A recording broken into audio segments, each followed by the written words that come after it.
Hey guys, welcome to Boxing Squad for boxing news and views from around the internet.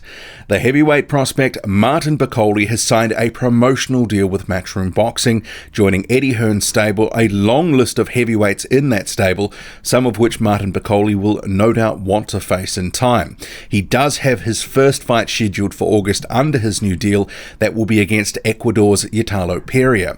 So what I want to do is get to the announcement proper and then on to some thoughts about this first fight for Bakole and his potential prospects within the heavyweight division, because after his recent win against Marius Wok, albeit a faded Marius Wok where he stopped him, he looked very impressive in that fight. It was a very different performance from the one that he put in against Michael Hunter back in 2018, which resulted in his first loss.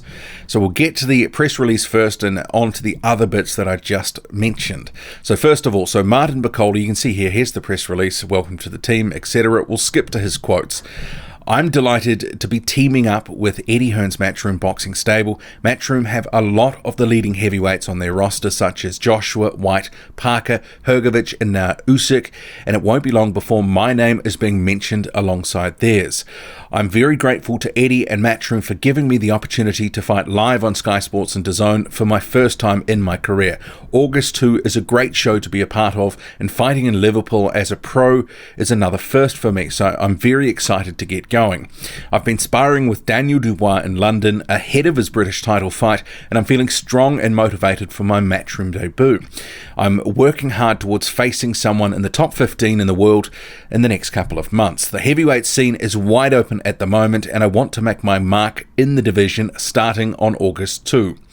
And Eddie Hearn, his promoter, says, I'm delighted to welcome Martin to the team, and I'm excited for him to be in the heavyweight mix. We've seen him in camp with AJ over the last few years, and I really believe he can compete at the higher level. After his run out in Liverpool, we will be looking for all the top names come the end of the year. Eddie Hearn's statement. So Martin Bakole is now officially a Matchroom fighter, and it does make me wonder, because he has obviously been in training camps with Anthony Joshua for the past couple of years. What has been the delay?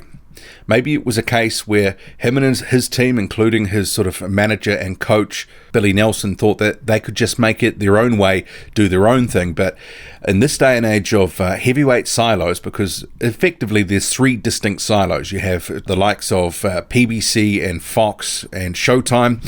You have Sky, DAZN working with Matchroom, and Top Rank and Frank Warren working with BT and ESPN. So distinctive silos, and if you want to make a real push at the moment, you have to really sort of work through one of these different silos that's operating, and maybe they've just made the call that it's time to actually join one of these and make the most of the current situation in the division. There's a lot of money to be made if you're a heavyweight these days, and at the moment Martin Bakole, while he's a talented prospect, he is certainly out on the fringe, and joining a Matchroom will get him into the conversation for some fights, especially with some of these other fighters in the stable. I'm not sure that he'll be looking at a top 15 fighter this year, as he sort of spoke about in the press release, but in the guys like Parker, White, Hrgovic, Usyk, they're probably out of range at the moment, but he might be able to get some work against potentially the likes of a Derek Chisora, Dave Allen, David Price, maybe some of these other prospects that have been signed to Matchroom. You have the likes of Sergey Kuzmin, Zhili Zhang. There is a few other guys that have also working with Matchroom. Carlos Takam, for example. I would like to see Carlos Takam versus Martin Bakole. Probably won't happen, but because Takam is likely to face Usyk when he returns to the ring in September. So we'll have to see what happens with Bakole. But this first fight against Ytalo Perea, he's a very, very tough guy, very durable. I actually think this one is likely to go the distance. I think it's scheduled for 10 rounds. Whatever the case is, I think it's probably going to go to points. And Bakole hasn't been too active since that loss to Hunter. This will only be his second fight since then. It's the best part of a year since that fight. So getting some rounds in the bank with a guy like Perea who can actually push him, and he won't be just coming to lay down. It's more than just some sort of easy tune-up. Perea is going to come to give Martin Bakole some work. So looking forward to seeing this one. And obviously, Martin Bakole has been regrouping since his loss to Michael Hunter.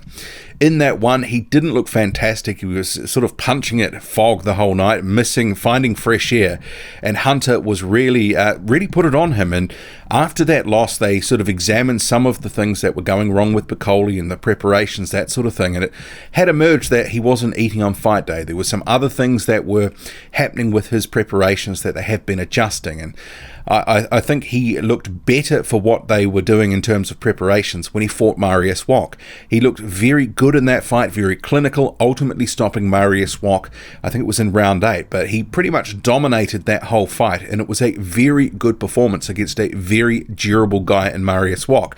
Albeit he's seen better days, but for a rebound opponent after that loss to Michael Hunter, Mariusz Wach sort of fit the bill, and he gets some credit for that win, becoming one of the first guys to legitimately stop Mariusz Wach, other than on cuts, that sort of thing. So Bakole, yeah, I still believe that he's got a future in the heavyweight division. He's got something to add here, and I think he can climb towards the top end of the division if he's matched in a certain way. I think he's always going to potentially struggle against some of these guys like an Usyk or a Michael Hunter, some of the movers, but some of these other guys, which consists of most of the rest of the heavyweight division, they're not going to be as nearly as elusive as the likes of Michael Hunter and Alexander Usyk and Tyson Fury, for example.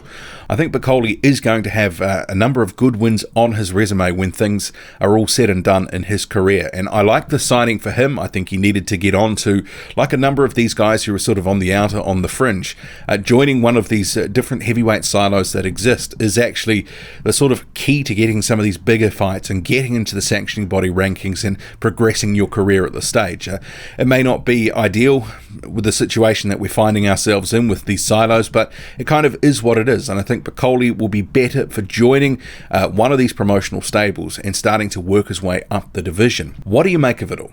Drop a comment, loud and often. Hit like, hit subscribe, follow me on Twitter, boxing_squared. I'm out.